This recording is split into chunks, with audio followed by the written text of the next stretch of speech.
Hi, I'm Terry Pitts, and this is Author's Journey number 5.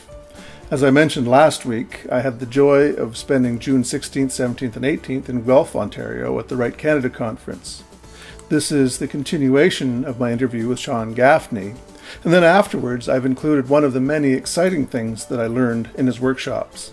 I think the story has a lot to do with the success of a movie. Oh, absolutely. It's based in the story. Absolutely. And one of the questions that I have is often you see on Christian TV productions, films, books often even, they're kind of second rate. They have an unreal sense to them. What do we do to fix that? Wow.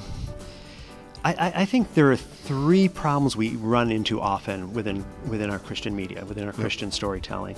The first is bad theology.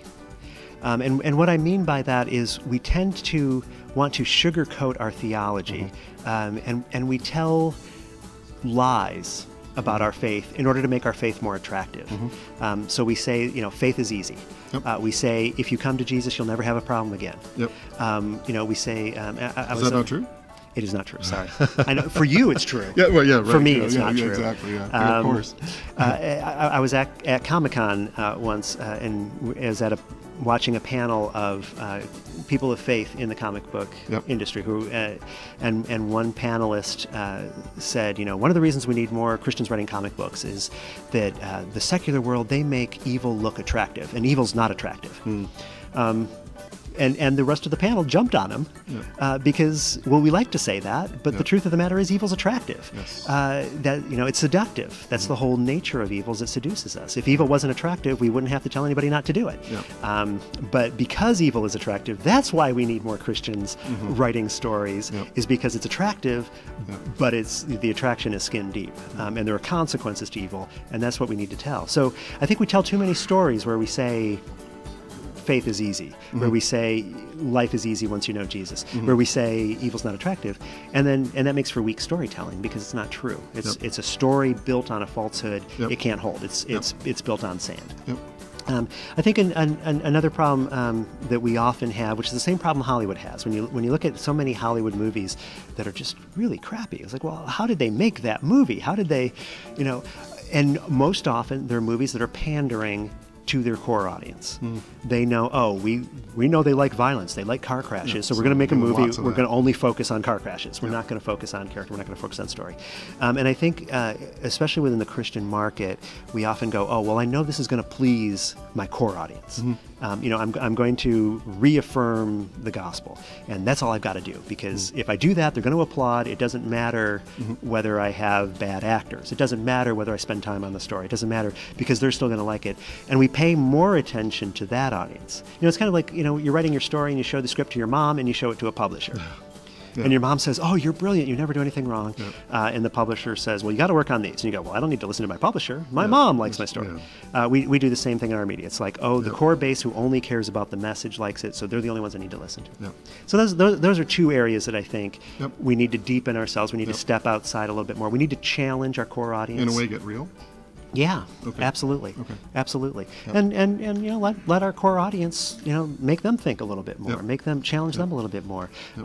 People complain about preaching to the choir. Well, the problem isn't preaching to the choir, because the choir needs to hear preaching. The problem is when you're preaching to the choir something the choir already knows and they don't need to learn. So we need to preach to the choir in a way that challenges, that uses story to bring truth even to the choir. Super. Thank you very much for your time. Thank you. God bless. All right, bye. I hope you've enjoyed the interview with Sean.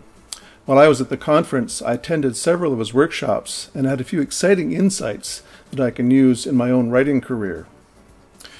One of the things that has frustrated me over the years is meaning us humans, our need to have conflict or violence or bad news in order for a story to be interesting. It always seemed such a shame to me that this dark side was necessary. But as any novel writer will tell you, it's all about the conflict and tension. and there is a common structure to good stories. My gift of the obvious would tell me, all on its own, that there has to be a beginning, a middle, and an end. However, what's in them? It's what's in them that counts. The beginning is the setup. It shows what's normal and gives the promise or hint of what's to come. In the middle, something upsets this balance and sets the main character on a quest. He or she encounters a series of roadblocks and eventually reaches a point of no return where it looks like they have lost, and the cost is excruciating. The story builds as the final struggle nears, and then there is resolution. They have won or lost.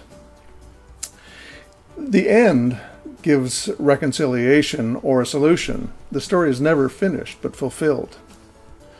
For sure, this can be modified somewhat, but not by much. So why do we need to hear a story in this way for it to be interesting? Why do we need all that conflict? As Sean so eloquently put it, it's because it's our story. It has been installed in our being and is our journey from the beginning of this planet. For me, it is one more confirmation that the Bible is true. The structure we need to have in a novel is the structure of our journey from Eden to the New Jerusalem. God has planted it in our deepest spirit. It was liberating for me to discover that it's not only okay to tell a story in that way, but essential and blessed by God. It's sad that we need that conflict, but that is our story. And I can't tell you what a release it has been for me to finally realize this. If you want any information about Sean Gaffney, remember to click on the link to the right of the screen and go directly to his website. In future episodes, I'll be sharing more aha moments from the conference. Next week will be an interview with Les Lenquist, who has plenty of experience in publishing and in the whole publishing industry. And so just thank you for watching this week, and God bless, and look forward to seeing you again. Bye now.